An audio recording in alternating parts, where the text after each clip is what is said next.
Welcome to episode 122 of the Loane Hockey Podcast. For today, we're going to be talking about last night's matchup between Chicago and Detroit, and we're going to be talking about some standouts from the game. And we'll start with Detroit and Alex Brinkett. Obviously, the former Hawk had a really good game, and he looked really good all over the puck and hounded the puck, being able to create forecheck retrievals and how he's able to generate offense in and around the net.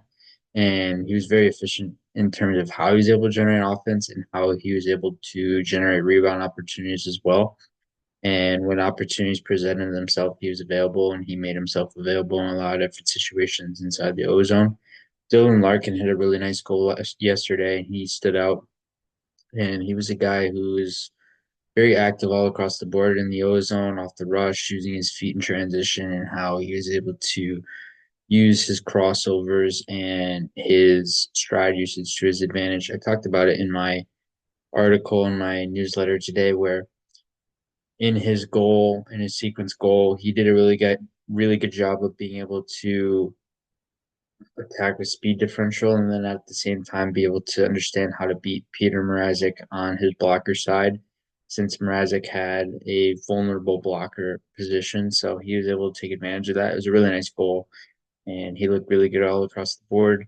Mo Sider looked really good in terms of his ability to stand up at the line, how he's defending on trees, how he's defending the blue line in general, and his ability to defend moving laterally is really underrated, and his ability to defend and close guys off with his hips is really underrated as well. He's very strong in his hip area, and that really allows him to control defensive situations and gaps to his advantage. And he's a guy that's very underrated and sometimes old school when it comes to defending. And he's not afraid to play the body and be physical when necessary, but at the same time, a very relied upon offensive defenseman when he can be. And he's very offensively oriented in his game. And he stands out in that first unit on the power play as well. Detroit's had a really hot start to the season to their power play, and they're converting at in and around 30%. So they've been very productive on the power play. Obviously, you have Kane there, you have Larkin, you have DeBrincat, you have Raymond, and then you have Sider on that unit. So very productive unit. And then their second unit has also some really good players that allow them to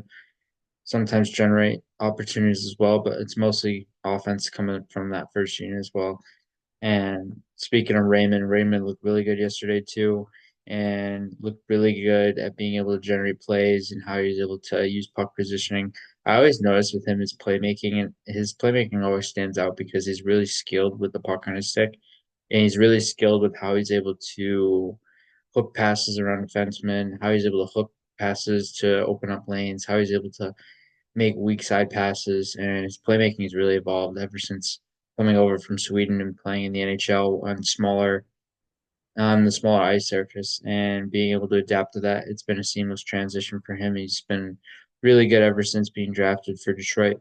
And then Simon Edmondson, I liked his game yesterday as well, paired with Mo Sider. He's been playing very productively to start his season. This is the start of his first full season in the NHL, and he's averaging around, I believe it's around 16, 17, 18 minutes a game, paired with Mo Sider. And he's been a guy that's been relied upon in even strength situations. He's been relied upon in PK. He's been relied upon sometimes on the power play, but mostly on the PK and other strength situations along those lines. But he's been a guy that's been very reliable and productive for them defensively. He's been able to shut plays down with his size and his reach and his range.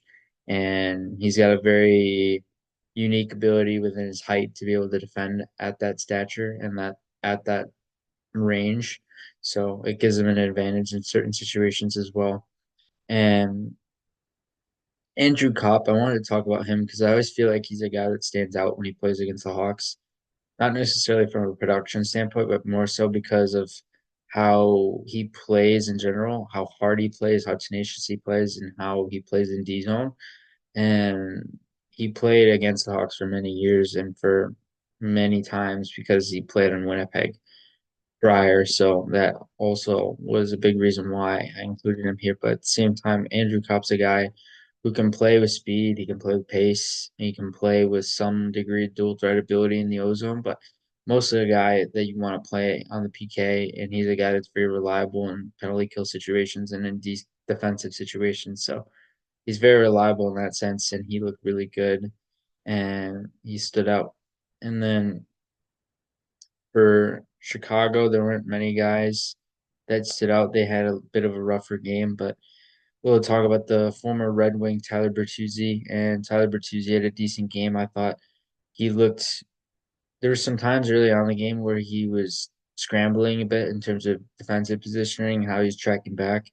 But as the game went on, he looked a little bit better offensively. He looked a little bit better at gelling with his line mates, and he looked a little bit more consistent when it comes to generating speed and handling the puck with speed off the rush. And he looked good overall. Nick Foligno had the lone goal for the Hawks this game, and Nick Foligno was very good. He's been very good, very and much more productive, I would say, the last handful of games or so as the Hawks captain and a guy who's very vocal, very animated, very much a leader, and a guy in terms of on ice ability, reliable in all situations. He's a guy who can be a shutdown player, but he can be an offensive player. More so in this half of his career, he's been a shutdown guy who can play more D zone than O zone, but at the same time, he's been a player who can be in every single situation and be active. Connor Murphy, we haven't talked about him, but he looked really good in this game. I thought it was one of the better showings I've seen from him on that right side, and he's playing top pairing minutes because Seth Jones was on the second pairing, Murphy's playing the first, and Murphy looked really good. He looked very supportive of his D partner. He was able to outlet passes really well, and the role, the situation, and the time on ice really allowed him to be able to play a little bit more productively overall. And then there weren't as many guys and many other guys that really stood out, but Wyatt Kaiser, we'll talk about him again because I've liked his game. I've liked his man-on-man coverage the last few games, and I feel like over the course of the season thus far, he's improved bit by bit, game by game, and he's taken many strides that have allowed him to get better. And I don't envision him being a guy that plays the full season. At the same time, he's a guy who was up last year. He was up and down between Rockford and Chicago last year. And it'll be interesting to see how that situation plays out for him this year and how much more ice time he might be able to get. But he's looked really good. He's been very steady, very reliable, a guy who can be inserted in any type of role and be able to adapt to that as well.